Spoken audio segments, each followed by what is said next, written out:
Mudora to shuffle that monster back into the deck, and the fusion summon does not happen. So there's a way now to interact at quick effect speed with your opponent being able to stop their fusion summons. Also, because you shuffle cards back into the deck, it can trigger Parallel Rhino to pop a card.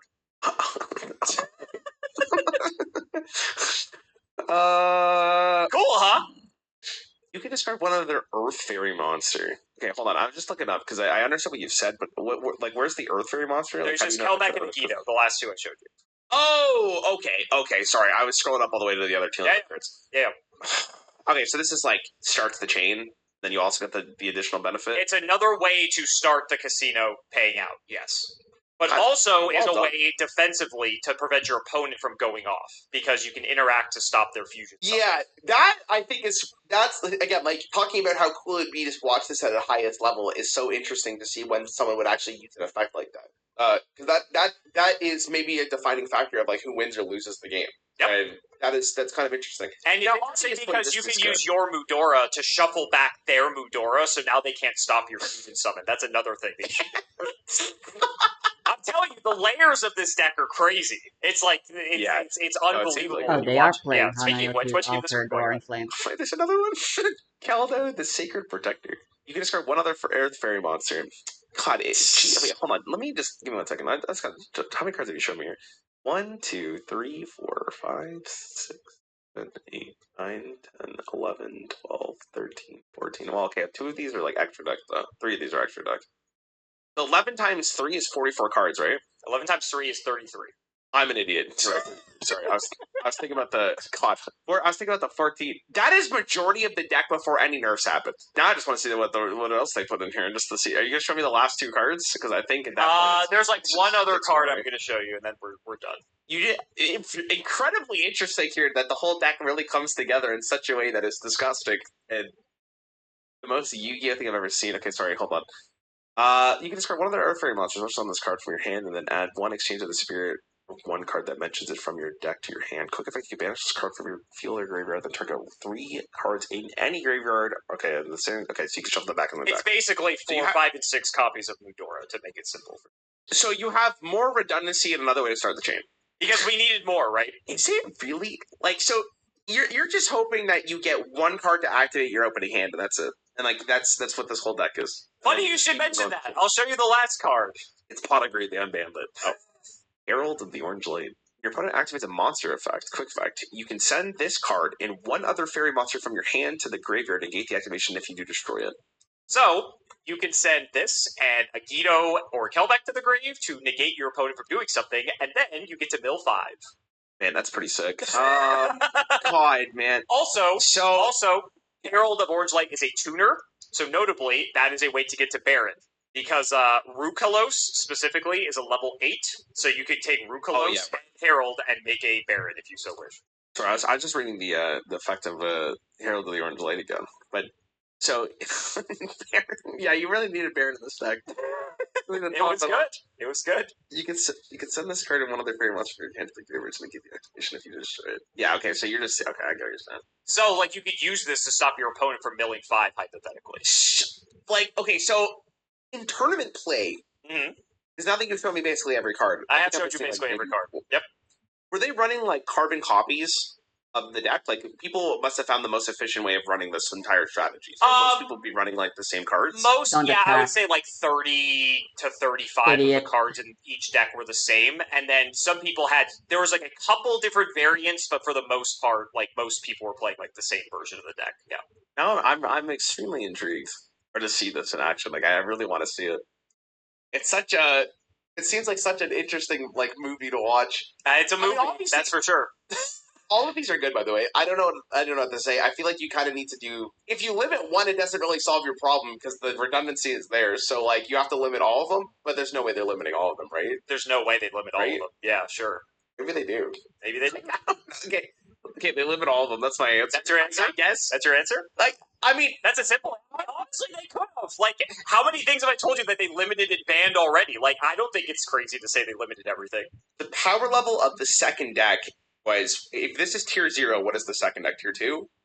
Tier 2, Tier 3, honestly. Like, this deck was just so head and shoulders above anything else. Okay, so then I can obviously see them. Okay, they limited everything else. Alright. So, let's go back a bit. Let's talk about Kelbeck and Agido, the Millers. Kelbeck's other effect, to be able to special it to bounce something, is also very good, and was a way to help, like, disrupt your opponent if you're going second, so you had more interaction going second. But obviously these are both used for the millers, and being able to go Kelbeck mill into Agido, so you get to mill 10 in addition to everything else you get to do, was just fucking nuts. And you might think that it's bad to mill your opponent for 5 as well as you. However, people figured out that more often than not, even if both players mill 5 in the mirror match, it still benefits you more often than the opponent, unless the opponent like giga high rolls, because you get first action to like dictate like what effects are activating. So if in you have terms of, Shadow, like, the way the Assassin, priority and works and, Lancer like, how arcane actually don't functions, work. when both of you mill 5 Which is cards, if which both is of you have effects to interesting. activate, you It get to doesn't make activate your sense effects for me, first but because you're turn player. So that gives you the ability to sort of help dictate the way that things are going to go off of like the milling. And so people figured out that like it doesn't matter if my opponent mills, I just want to mill. And like I said, because these cards exist that you're milling like 10 cards for free, if you weren't playing this deck, you had no chance because you snowballed so much advantage off of the mills that you were going to win the game like 99 times out of 100. Like it just wasn't close. So as a result, they banned Kelbeck and Agido. They are both banned, so you cannot do the crazy milling. Moving on to Mudora and Keldo, these cards were not nearly as oppressive. They were mainly just like strong defensive cards. Sure, they were starters if you opened one of them with one of the millers, because you could go pitch the miller, summon the guy, you get to mill 5, the casino starts paying out. But mainly these were defensive options that allow you to have something else good to mill, that when your opponent is attempting to do stuff, shit, remember you can actually banish lose Mudora here? or Keldo and interrupt them at quick effect speed. And since you can mill it, if it's like a Havness on your opponent's turn, if you go like pitch, Herald of the Orange Light and a thing to mill 5, then had more ways to interact with the opponent to slow them down. What? So these cards were they very had a good as guard. well. Alright. So much so that they got limited. So you got these ones correct. These cards are limited to 1. And then finally, good old Herald of the Orange Light. This card was also insane. Then it also got limited as well. So you got that one correct as well. So you thought, like, oh, they would limit everything. They basically almost did because they banned 2 of the cards as well. I'm going to wrap up this video by showing you this fun image. This is an OCG version of the deck, not the TCG. But this is basically the deck at full power and how many cards got hit and what the deck looked like after the fact. And it may shock you that even with all the hits to this deck, it was still playable in some capacity. It was not the best deck, don't get me wrong, but it was still actually look at that single cross out on the fucking Maxi. Maxi's fucking semi-limited, what a fucking joke. It was like, right now, I don't know, like, but it would be like tier 2, tier. And then there was a new ban list, but Maxi didn't change. I would have even taken them, bringing it right back to 3, honestly. I don't think anyone in the TCG made an image like this, or I just can't find it. But this is another one where it's like every card was like limited to like 1 copy. Because the OCG is different than. But it shows how many hits this deck had to incur before the power level that deck got rated in any capacity. It's absurd how good. The fuck did they do? Why is every ability disabled? It's definitely an experience, that's for sure. Definitely. But, I am lucky enough I'll never have to play it, but as a spectator, it's a remember ability. It's funny because, like, again, if you actually play it and you're like really into Yu-Gi-Oh!, it like really hits the. How does Shadow interact with because of, like, ability disabling like this? Like, just you get to do. Stop attacking pointlessly and giving the opponent honor. This, like I said, like if there was like a top 5, top 3 decks in Yu-Gi-Oh! Of all time, this deck would be like 2 leagues above like the second best deck. That's how powerful this is. I don't know if they'll ever print something this good ever again. It's possible, but they may have learned their lesson. They're like, okay, we may have like gone a bit too old. All right. I mean, what'd you think? From what you've, I mean, it's hard to give you a full opinion without actually appreciating what the deck looks like when it's playing. Sure, but I mean, obviously disgusting. Happy that Wait, it's who gone. won? Who surrendered? I think a lot of people are happy that it's gone because it was very not casual friendly.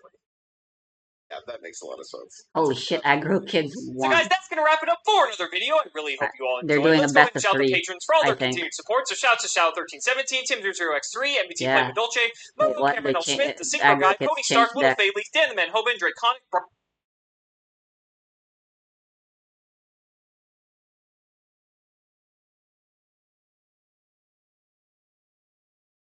Yeah, they fucking. Oh no, that's still Hanayo. My bad. Weird alt for. That's a weird alt art, in my opinion. Anyway, I'm rooting for the aggro player. I fucking love me some good aggro.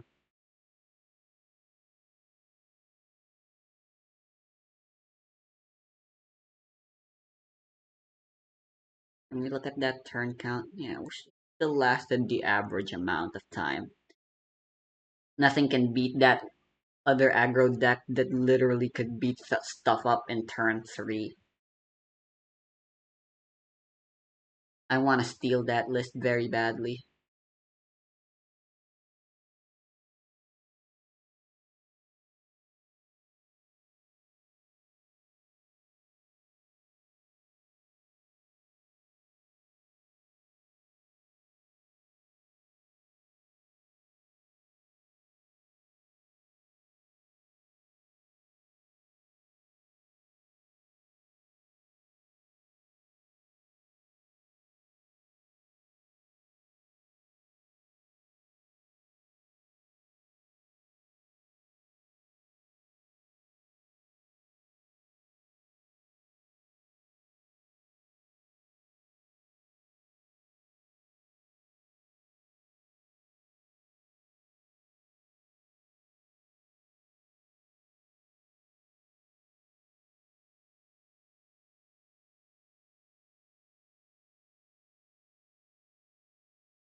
How do you guarantee being able to deal damage here? Oh, they disabled the rig. I think, yeah, that's correct order in my opinion. Oof.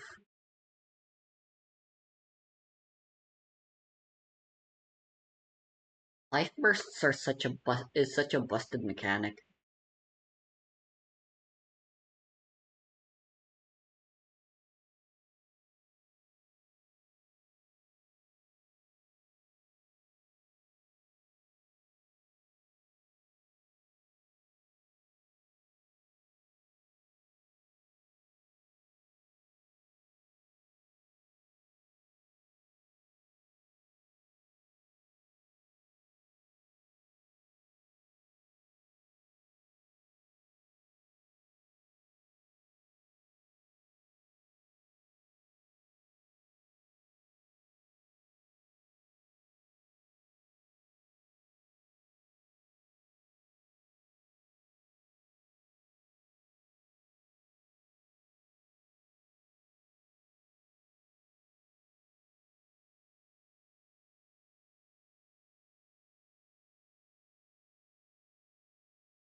It feels counterintuitive, but they really could benefit from just not attacking when their Signy isn't gonna deal life cloth damage, because all they're doing is filling up the opponent's Enter here. And Enter is very important for a mono red aggro. I say mono red, but they're not playing mono red. You get what I mean when I say mono red.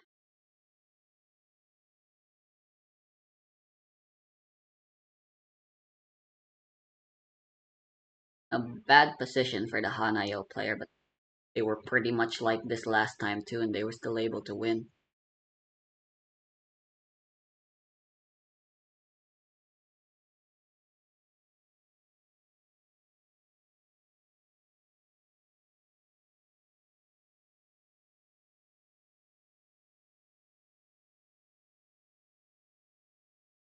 If the Hanayo player didn't have this much enter to play around with, I guarantee you, Blue Archive guy would be in a really good spot right now.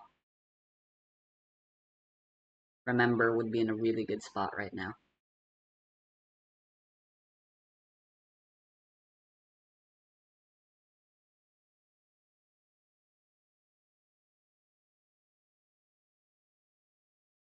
It's super unfortunate. They trashed it.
They kinda had to attack this one, in my opinion. I don't mind this one that much. But this is looking like another Hanayo win. They're all out of resources. Like, I know what this last card is. They've played off their defenses.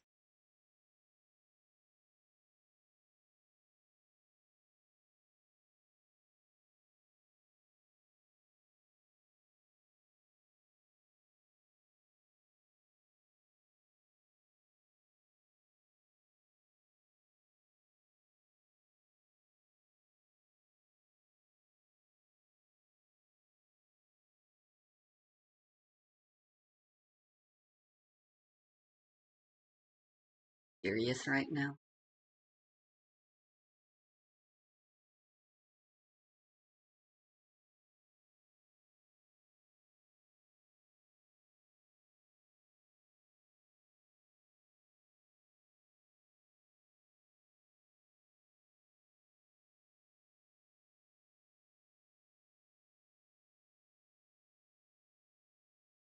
Oh no, wait, I'm dumb. They hadn't activated Frozen Gear yet.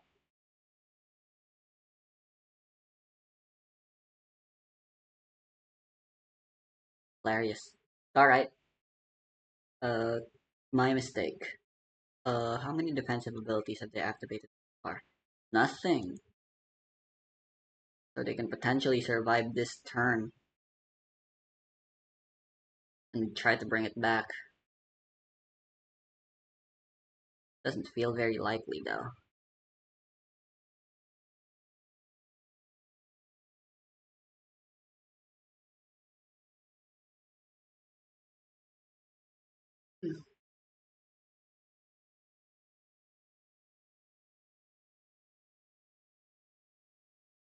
Man, why is that colorless? Why are the blue archive cards just so valuable?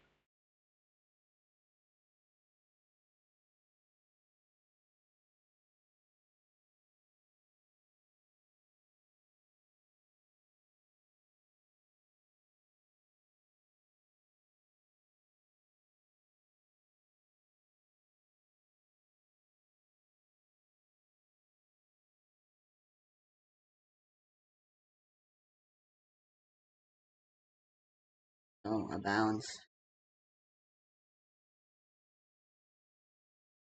They do have Enter though. I just realized, why didn't they... I guess they really wanted Frozen Gear out of the way first. Because, yeah, they're gonna survive this for sure. And now all they gotta do is activate Flame, whatever it's called. And that's it. That's GG.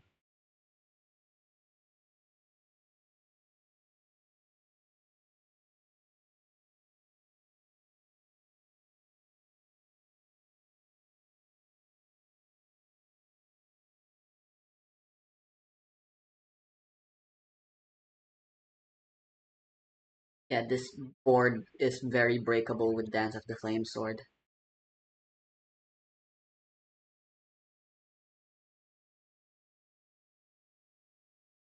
Pop that, pop that. If these two are Signies.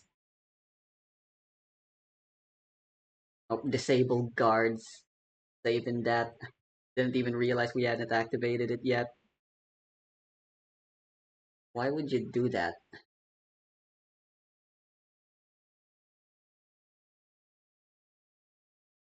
Right, well, I mean, that works either way, I suppose.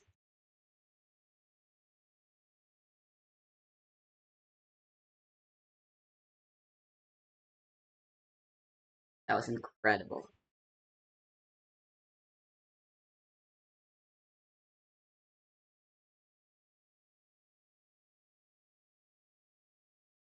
Didn't fucking click to watch. Never mind, aggro kids surrendered, what the fuck?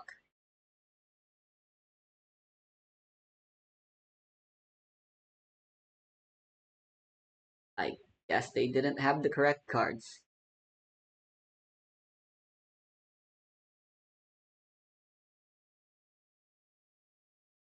Anyway, I was feeling really inspired by that aggro deck and I wanted to see if I could make my own spin on it. Made me remember about Hanayo to Altered Roaring Flame. And I was like, yeah, maybe I can try this. I still don't think I'll be able to, but like that depends on the Signy I end up find on the Signies, I suppose. The blue archives were my initial pick, but like as valuable as they aren't valuable for aggro specifically. They're controlly and mid-rangey cards more so than aggro.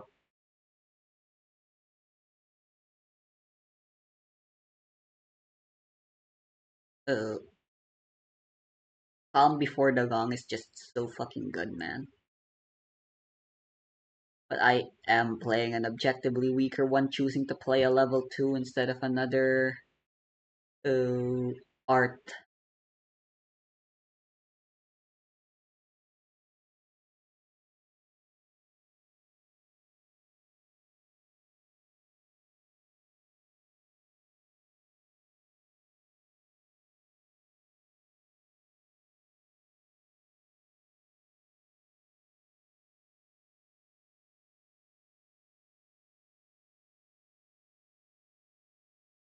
The goal is to apply as much pressure as you possibly can on the first turn. And then on your second turn, just bombard them.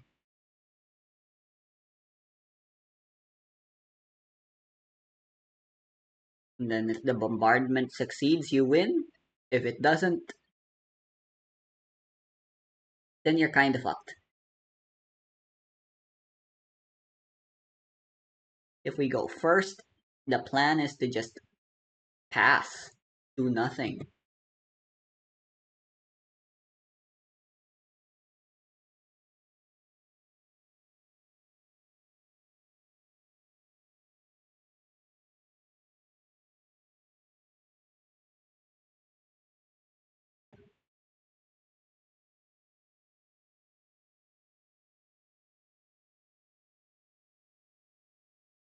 I wanted to look at the spells first, the red spells.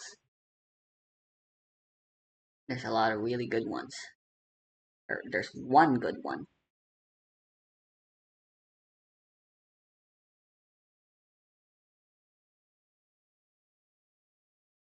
But I don't remember its name.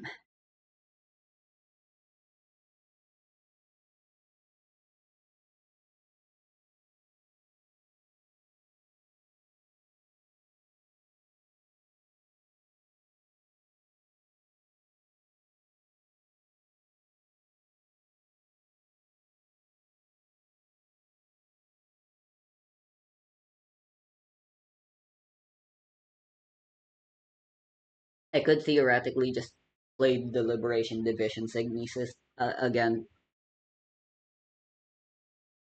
We're playing green, which has some particularly powerful, aggressive early game monster Signis.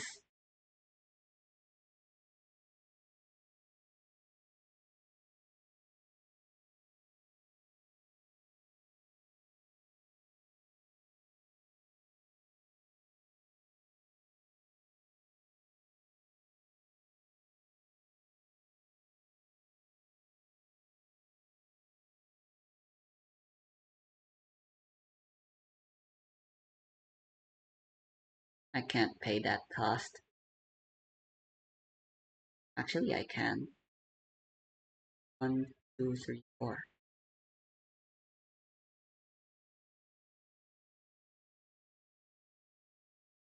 Not worth it.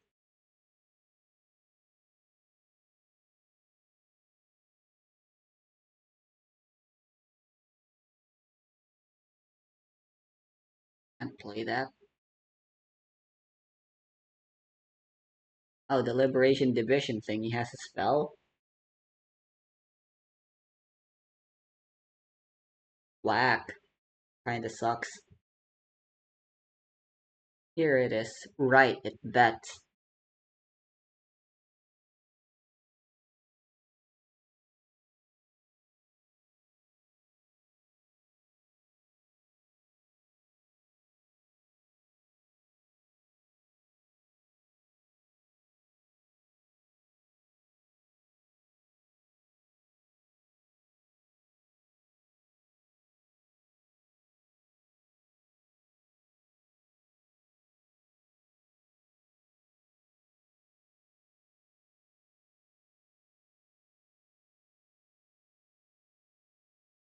One could be good.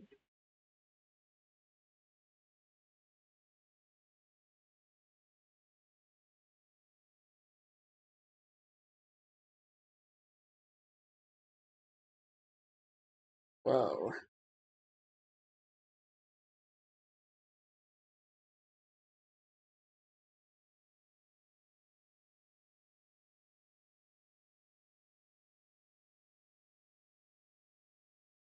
Can't benefit from the recollect.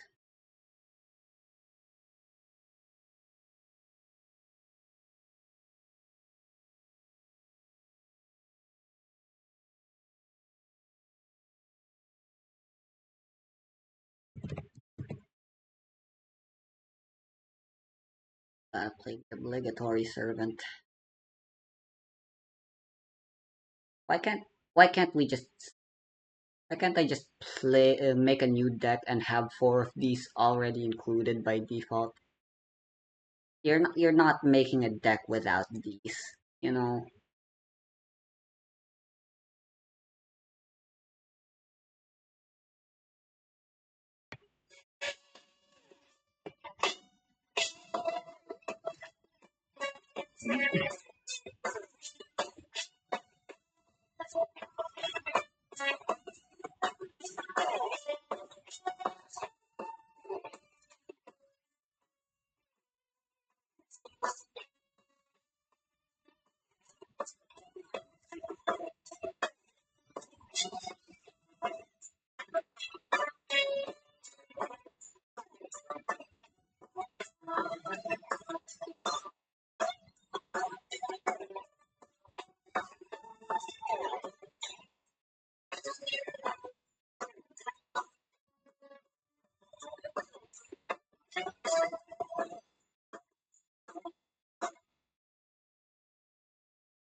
Hmm.